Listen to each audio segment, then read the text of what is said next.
Hey there everyone, welcome to CrapgamerReviews, home of No Rules Reviews. Now what does No Rules Reviews mean? It means whatever the hell I want it to mean.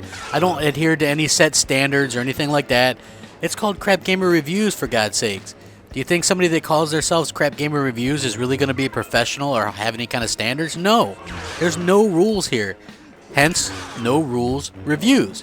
But you'd think that people would get that. No, they don't. There's always some idiots that don't understand what optional content is. If you don't like it, don't watch it. But at the end of the day, I'm compelling, so you're going to watch it. Let's not kid anyone.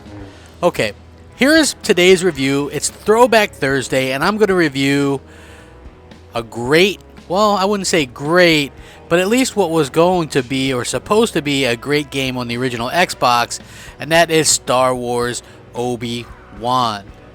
Now, this was a movie tie-in for Episode 1, The Phantom Menace, and it was one of the early Xbox titles that I was really interested in. I love Star Wars. Obviously, I'm a big Star Wars nerd, so I was excited for this latest console and a Star Wars game. It seemed like a match made in heaven.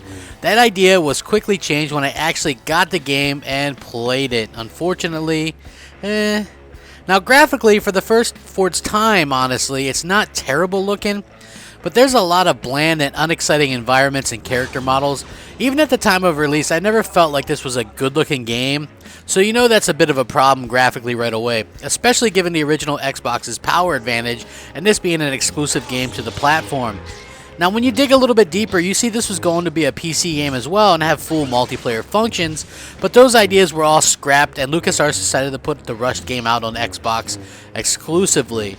There wasn't a whole lot of love for this game, although it was something that I remember hearing fanboys talk up at the time. For me personally, I was excited for it, and as you know, it wasn't really that great.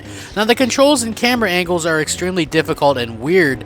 Using the thumbstick to control the lightsaber and using the Force in the game does make you feel like a badass, but the controls again come into play and really make you sort of, wish that there was alternate control options. I just wasn't a fan of the controls. It handles like a goddamn shopping cart.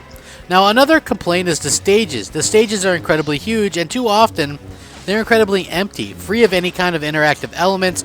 Huge chambers are at times left, with nothing. There's just some decor and bland textures.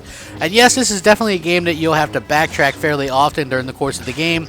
Repeating enemies were also an issue that I absolutely cannot stand. All the enemies look alike, the base enemies. It gets really annoying.